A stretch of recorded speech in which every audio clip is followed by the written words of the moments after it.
Okay, so here we are at the European Union, their official headquarters, standing at this square. Very much looks like Paris.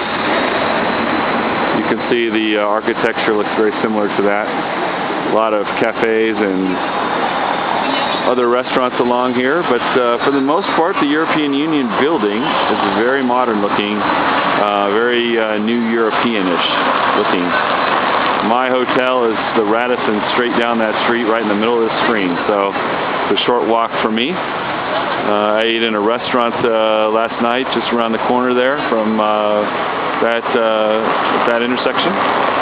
So you can see the cobblestone streets and all these small cars. They don't have SUVs and trucks. You rarely see those. It's just too hard to park in and drive in these small streets. But again, I love Brussels. It's a fun place, and my interest being international relations and history. This is certainly the place to be. So you have a nice mix together.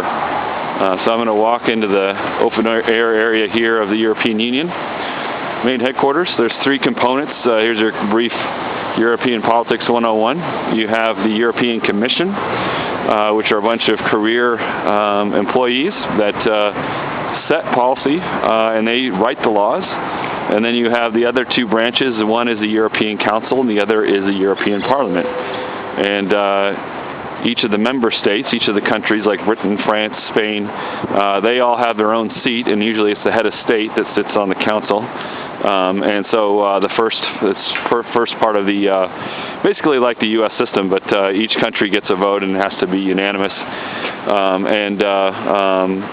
The European Council is just the different member states, and then you have, as they call them here, then you have the European Parliament, which is where people are elected directly to, from each member state. So you have kind of two branches there. The one with the most amount of power is the European Commission, because they write the laws and start the whole process off, and nothing gets done without them. So that's where we spend most of our time focused on them.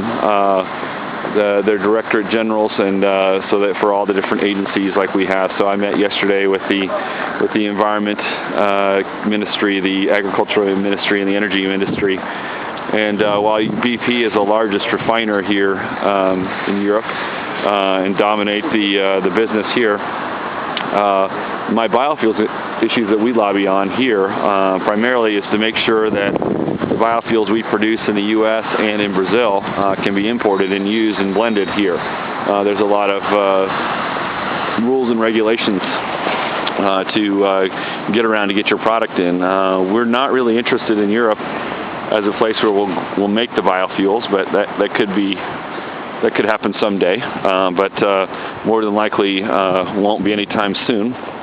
So when I'm talking to these people, mainly what I'm doing is lobbying them and giving them U.S. context around what's going on the regulatory side and the political side, and they're always they would say, keen to know what's going on in America. So it's never the United States; it's always America. And so I give them that, and they bring me in as a U.S. expert on some of these things, at least on biofuels. I know as much as anyone, I suppose. But it's always a fun conversation. The Europeans are much different in how they approach issues in politics. They like to talk it out. They like to evaluate things. They're not as decisive as U.S. policymakers. So that has a double-edged sword. While they have more thoughtful policy, it just takes them a heck of a lot longer to decide. And so that the trade-off there being action versus inaction. As a general matter, U.S. policy is better because it's more decisive than European policy in my mind. But that's not to say that more thoughtful, deliberative approach to the Europeans isn't better either. So it's just a different. You have to adjust your messaging and approach things just a lot differently when you talk to these folks. So like I said, they came over to the BP office, which is kind of around the corner. There's the European Union flag. It's a blue flag with a circle of yellow stars representing different member states. So here's some flags. So I'm going to head over to where, just a little bit over the pass there to get to the VP office. I had walked back from the city center. Just had a couple hours free this afternoon, so I decided to walk and shoot some video. So signing off from the European